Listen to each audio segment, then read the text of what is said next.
What's up, guys? Doug Polk here, and today we're going to be talking about a subject that I get asked constantly over and over again.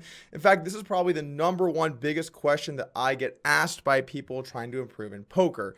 Now, everyone knows that poker is a strategy game based around information, but the question that most people have when they're trying to improve along the way is, look, I'm willing to study, I'm willing to put in the hours, but I don't know what I should be studying. Can you please explain to me what it is I should be doing with all of the time that I've allocated for studying? And it's a good question. It's something that you should be thinking about if you're trying to improve at the game. I also understand if you're a new player or a small stakes player, you probably don't have money to invest in poker coaching. So I'm going to give you guys some free tips and ways to learn over the course of this video. But before we jump into it, I have to say the absolute best way to learn if you're a new player or a small stakes player is the Upswing Poker Lab. We have a different approach to poker training compared to the standard of the poker industry, which is to put out a ton of videos by a lot of different coaches over many different topics. We try to teach you more of a structured format. You start at the beginning and you work your way towards the end. I think we have a couple hundred hours of content in there now, so it's been growing over the last couple of years,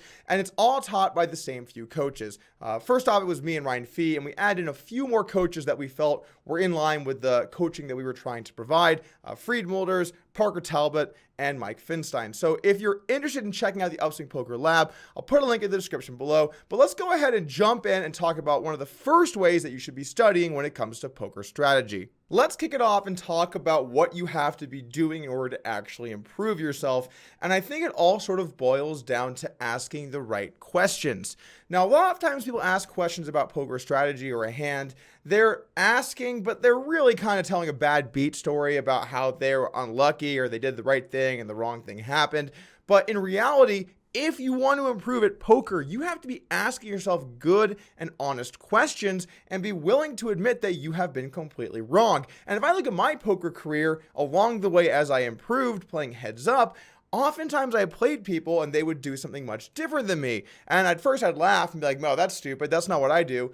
And then after the session, I would always look at it and try and figure out what they were doing. And sometimes I would realize that what they were doing was superior to what I was doing. You can't have an ego when it comes to your strategy. If you do, then you're going to find yourself falling behind because you're not willing to embrace the new and better tactics. So it kind of all boils down to the same thing. Ask good questions. And if we look at the poker community, we look at 2+2, we look at our poker, we look at the Upswing Poker Engage group on Facebook. These are full of people asking questions about poker to try and improve their game. So let's start off here by taking a look at the kinds of questions that there are in poker and which ones you should be asking. Here we have an extremely high-tech document on what kinds of questions that there are in poker.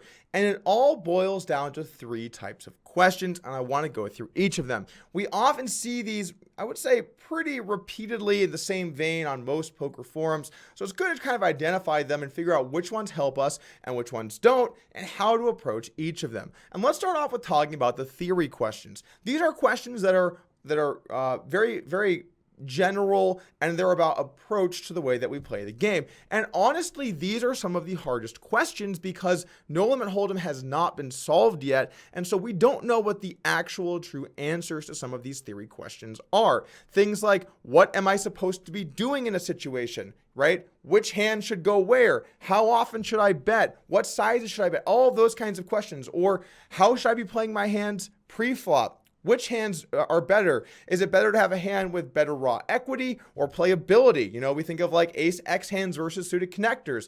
And we kind of know from playing and looking at samples and hearing what good players have to say that generally in spots where, you know, you have better raw equity versus playability, usually we go for playability, but we don't know why, right? We don't know exactly why or the exact point where it cuts off. Sure, we know why in the sense that these hands play better, so it's easier to realize your equity, but we don't know what the difference in just equity is between, let's say, ace-deuce offsuit and 7-6 suited when you're playing post-flop. So these are very tough questions. These are questions that, you know, if they were easy to answer, I think poker would be a lot simpler. And because when you're first getting into poker, you might start to think about these things, it's very tough to get the right answer.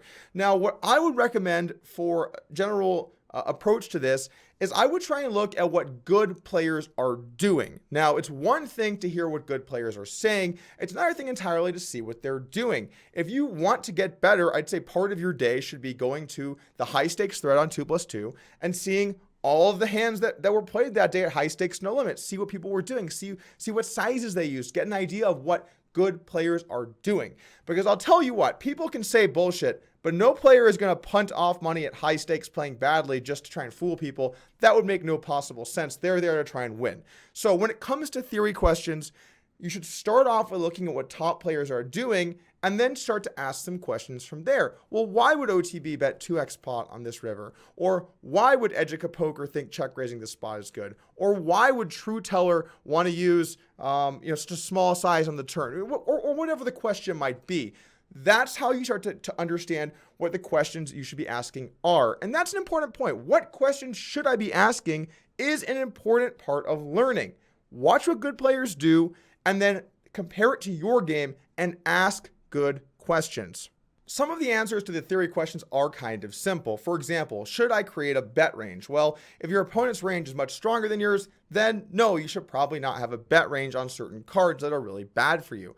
And then on the opposite side, is a card really good for my range? Then yes, you should almost always have a bet range in those situations. So, some of these questions are easier to answer, but they're not easy questions in general because they are theoretical. Now, a lot of the things out there we have a good idea of because we've used some solvers to get some baseline solutions, or we've used different software like Poker Snowy to run many trials, or we've just seen what the good players do and what works at high stakes. So there are good general answers out there, but you also have to be okay knowing that what you're doing might not be perfect, but you should always be searching for a better strategy. That might not be exactly what you want to hear, but it's the truth. Theory questions are difficult, and you have to figure out which ones to ask and listen to all the answers before coming to the conclusions. But again, watch what good players do and go from there. Okay, let's talk about range questions. So these are the questions where someone says, I'm facing this bet in the turn. What should my raise range look like, right? What are my good hands? What are my bluffs? What are my semi-bluffs? What are all these different things? How should I be trying to play those questions? And those are actually a much easier, that's usually a much easier question to answer. First off, there are solvers out there that you can use to get a good idea for what you should be doing, given a certain set of strategies. Now, an issue with the solvers is you can only use certain bet sizes, but that still makes them good indicators to what your general strategy should be. So that's the first thing. Second off, you can look at these things sort of, from your opponent's point of view. Let's say that your opponent bets the turn, right? And your strategy is going to be to fold 70% of the time to a half pot bet. Well, then the math on that equation is that they make a lot of money because they don't need any equity to bet. You're folding so much. So we can kind of immediately see the problem, right? If we fold 70% to a half pot bet, then my opponent can bluff us a lot. But what if we fold 10%? Well, now their bluffs are going to lose, that's for sure, but their value bets are going to clobber you. They can exploit you by value betting. And so we start to drive this towards an equilibrium, which is facing a half pot bet. If you fold roughly a third of the time, then their bluffs aren't going to profit. And at the same time, they're not going to make too much money by value betting. Now, I did a different video that a lot of people enjoyed. I'll put the link to that in the description below. It talks about why these sizes exist and all of that type of stuff as far as the math goes. So I'd recommend checking that out if you want to learn more about a little bit of the math side of those equations. So we can pretty easily get to at least a break-even point on not allowing our opponent to bluff, right? That's somewhat simple. But then the question becomes, well, how often should we be raising? What should our raise range look like? And all of these types of questions. And I would generally say it's like this. If we've decided that having a raise range makes sense, right? Then we have to construct a good raise range. And this is something that I think you guys should be spending a lot of time studying on. This is maybe the number one most important thing to study that people just don't really seem to want to do. When you see a situation, right, the first question you should ask yourself is, do I want to have a raise range, right? And the answer to that is usually yes. There are some exceptions, but it's usually yes. And so sit down and make a raise range. Pull up Equilab. Think about how many combinations you have here for value. How many do you want to trap? How many are you going to raise? Okay, now that you've selected how many you're going to raise, how are you going to balance that, right? Again, making it so that your opponent can exploit you. If you only value bet, they can just fold and exploit you. If you only bluff, they can always call you down. So you're going to want to create somewhat equal ratios. What are my turn check raises, right? Let's say I have 10 combos for value. Well, you're probably going to want to have something in the vicinity of 8 to 10 combos of bluffs, right? And then what about on the river? Well, if you check fold all your bluffs, they can exploit you again. So sit down, open up Equilab. It's going to be boring to some of you at least, and figure out how many combinations of your hands go into each of these spots. This is just how you get better. You know, back in my day, you kids, back in my day, we didn't have solvers or whatever. We had spreadsheets, Equilab, and JMO on a computer next to me crunching some numbers. That's how we did it back in the day, right? Now it's a lot easier, and you can definitely use some of these tools to get better, but if you don't have the money, you should be spending time doing this. Maybe even if you play live poker, for example. Let's say you have a river situation where you weren't sure what to do, right? Or maybe you have one hand every day that you write down to yourself to think about later. Sit down, figure out the break-even point on where you should be folding, right, according to minimum defense frequency. I know that it's a little more complex than that, but that's just a good starting point. And then figure out, what should my raises be for value? What should my bluffs be? How often do I have to call to prevent bluffs? You know, this stuff takes work. Poker, or Equilab is free. Equilab is totally free. You can sit down and spend 30 minutes every day or an hour every day calculating out each spot when you're confused. Do that. Do that every day. You're going to get better. You're going to improve your knowledge. You're going to figure out where the cutoff points you have to call or raise are in order to prevent your opponents from beating you. And you're going to become a better player at thinking about range construction. This is where I always feel upset with live poker players to some extent, because they're like, well, why should I do that if I just know they're never going to raise? Well, you know what? Continue sucking at poker, turn off the video, who cares, right? Because here's the thing. If you want to look at poker like always do X, always do Y, well, then you're never going to improve. You're never going to get better. You're never going to know your cutoff points. Don't play poker like that. Walk away, think about the question, balance your range, and sit down and actually break out the combos. I mean, it's really not that hard, guys. I'm going to do a really simple example here for you. Join me. So let's say that the board is something like 10, 9, 5 of hearts. Okay. Turn's going to be the 7 of hearts. And we face a bet on the turn, right? Now, I'm not going to sit here and go through all the calls and everything, because I don't want this to be like a 30-minute video or 45-minute video, even though it might already be. But I'm talking about specifically the raises, right? So let's say that our opponent bets 2/3 pot, and we're going to check raise and jam the river. So we're going to need about 10 combos of value and about 8 to 10 combos of bluffs on the turn, of which we're going to give up some on the river. So on this turn 7 of hearts, I'm going to have some nut flushes that did not check raise the turn. But I'm not going to have all of them, right? Because sometimes I'm going to check raise the nut flush draw on the flop a certain frequency. So let's just say that I have 5 combos or 4 combos of the nut flush. Okay, now we have 4 combos of value. Also worth noting, some of these hands are going to 3-bet pre-flop, so we're not going to have these high suit aces. So this represents a lot of our ace X suiteds. And then sometimes we're check raising the flop, and then sometimes we're also going to trap. So let's actually call it 3, right? So that we can maybe trap some nut flushes on the turn as well. Now we're going to have more king high flushes and queen high flushes than ace high flushes. So let's say that we're going to trap a few of these guys. So like these guys might trap. So we're going to check raise the turn with these guys.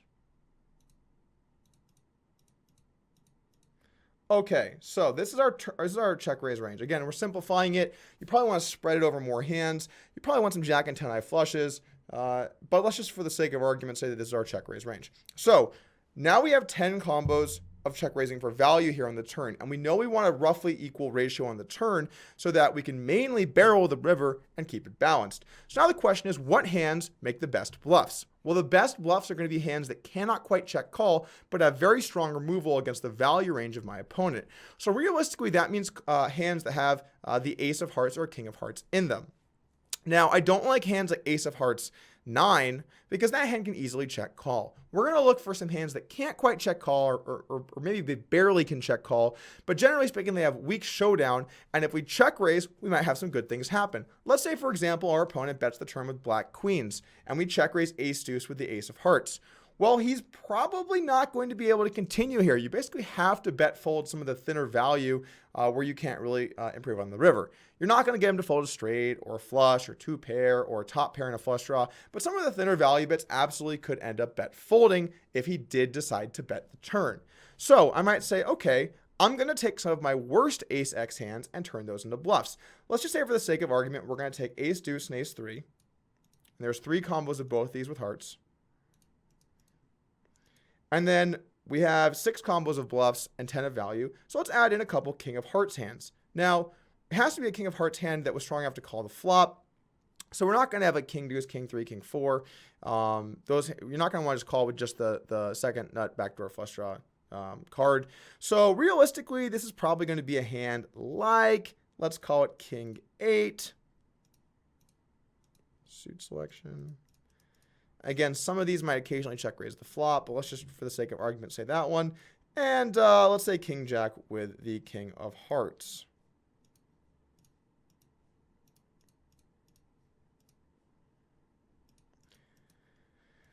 Okay, so now we have 12 combos of bluffs and 10 of value, right?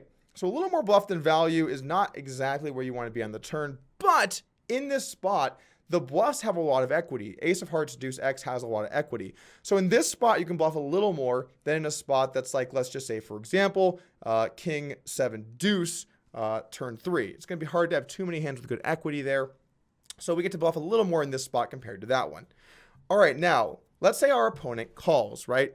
He calls, and let's call the river an offsuit 3. We're going to keep it simple. All right, so now here we go. We're on the river. We see what it is. We have the same range, although now we have one less ace 3. So this is where it gets interesting. Let's say we're going to shove for a pot size bet. Well, that means we need 2 value bets for every 1 bluff, right? So we have 10 value combos. For the sake of argument, we're going to shove all of them. And we're going to need about 5 combos of bluffs. But we have 11 combos, right? So we have too many combos. So that means that we have to give up some. So in this example, let's just say that we're going to shove with the ace of hearts and check fold with the king of hearts. Now we're exactly where we need to be, 10 value and 5 bluffs for a pot size jam. You should be able to do this stuff. You should be able to do this stuff. Now let's say, for example, you put way too many hands in your turn check raise range, right? Let's say you used all of these guys. And I know you're not going to check call some of these, but I'm just making a point. So let's just say you have all of these guys and you have all of them with the ace of hearts. Well, now you have 32 combos when you get to the river, right? So if you jam more than 5 combos, your opponent can exploit you by calling. And you don't want that. So in this situation, you have to give up with a lot of your bluffs. Now, here's where things start to get even more complicated. So you have 32 combos and you can only bet 15 of them, right? So you're only going to be able to bet 47% of the time.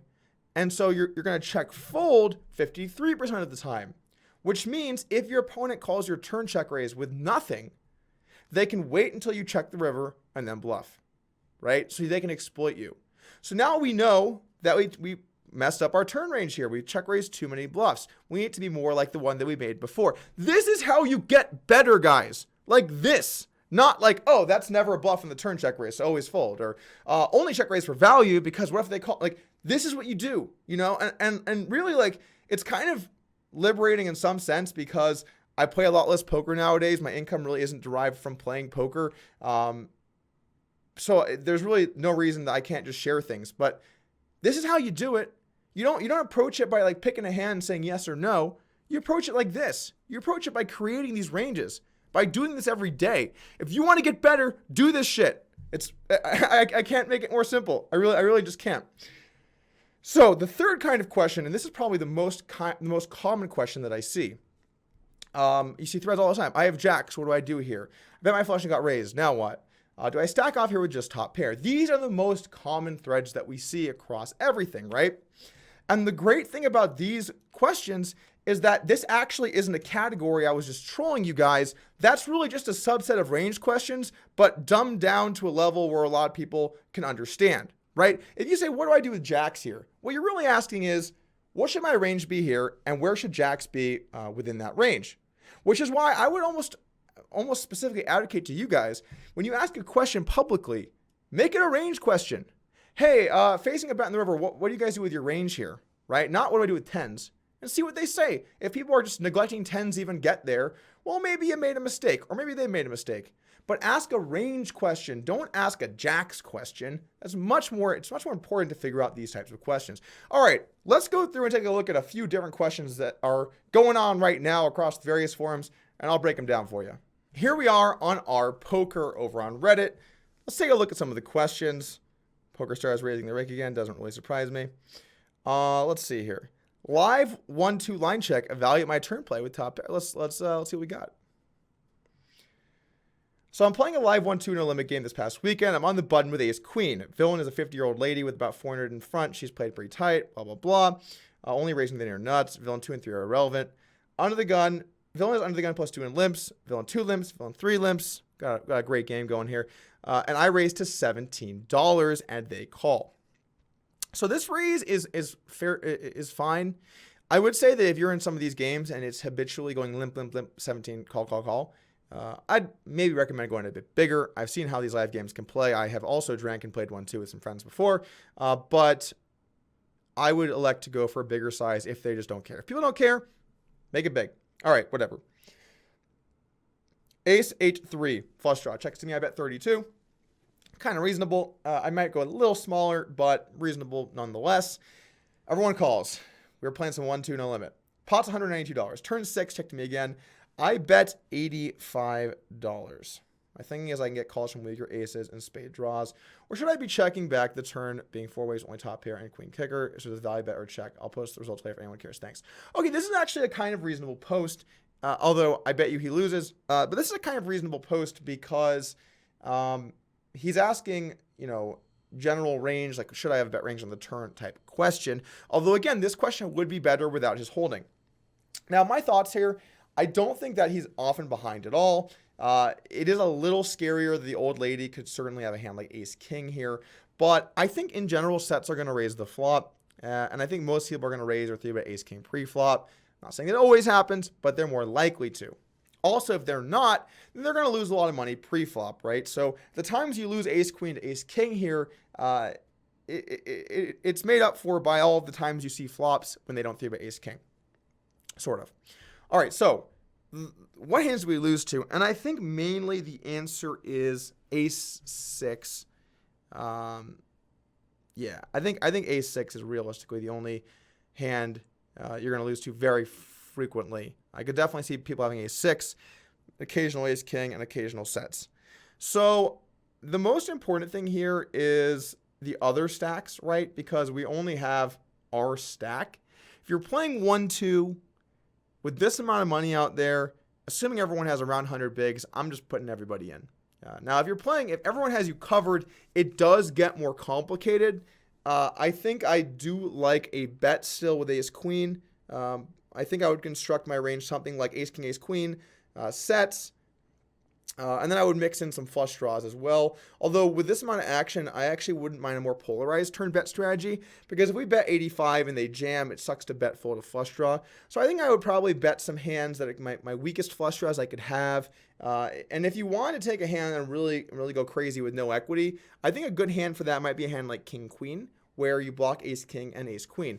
But it's a 4-way pot. So you can't go nuts too often. If you want to once in a blue moon show up with king-queen here, and in general, when you bluff, have some of your lowest spade combos, maybe something like 10-9 of spades. No, you can't. You need to check that, actually. Maybe something like jack-10 of spades. That's how you should approach this spot, and then bet accordingly. Ace-queen's on the edge, so that makes it a good question. That's how I'd play this hand. Okay, let's take a look at 2+2. Here we have a question from the Micro Stakes forum on 2+2. Only 7 hands of villainy is 14-14. Question is, can we call with queens on low board versus aggression? So what he really means is queens part of the call range here, right? Again, we want to look at it as a range question rather than a specific hand question.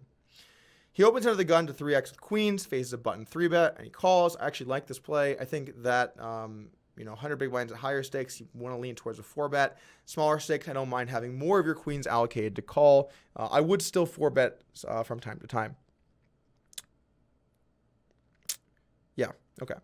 So he calls, flop 9-4 deuce, check, and a full pot. So against full pot, it's kind of an interesting bet because, when stacks are this shallow relative to the pot, you don't really want to use such a big bet. Also, in general, you know, most flops miss most hands, so usually half pot or slightly smaller bet sizes end up making a lot more sense. But he decides to go over full pot, right? So how are we going to play this? Well, we're going to have to call something around half our hands because he's risking pot. So that means that we're going to have to call with, well, let's think about our range, right? We probably have most pairs pre-flop. I might fold some of the lowest ones, which is not good for us here. In fact, this is a very good board for the 3-better. So I'm not going to have maybe deuces or threes. Would I have fours? Probably not either, facing this big of a 3-bet and the rake at pre-flop stakes or at micro stakes. So my range is probably something along like the lines of 5s or 6s through queens, and then certainly a bunch of suited broadways. Maybe once in a while a hand like 10-9 suited or ace-9 suited. That's more or less what my range looks like, as well as a hand like ace-king or ace-queen. So we're going to have to fold half of our hands here, but we're going to have to call half too. I really dislike calling the hands like, let's just say 5s or 6s or 7s or 8s without a spade, especially 5s and 6s, because really every hand has a bunch of equity against them and they don't have good backdoor playability. So I would say that those pairs under a 9 without a spade, I'm folding. And the one with a spade, facing a full pot size bet, man, it's tough. I guess 5 is a little bit better because you do turn more backdoor straight draws. So maybe 5s with the spade I'm calling, 8s with the spade I'm calling, and then 6s and possibly 7s I'm always letting go. Those are definitely close hands. If I have a Broadway hand with spades, I think you're actually going to have to jam here because you really can't call and then fold a turn. You're going to lose too much equity in the pot. So that does mean that we're going to want to create a value check raise range. And what should be in there? Well, we're not going to have too many sets here, right? So we can't jam too many hands. So I might jam a few of my flush draws, maybe occasionally a hand like 9-9 or 4-4. Although I do prefer trapping those hands in general. And then, you know, realistically, what do we have that's good outside of that? You might have to maybe put queens in there once in a while as your check raise range. If you want to have that check raise bluff range, again, we also have the check raise value range.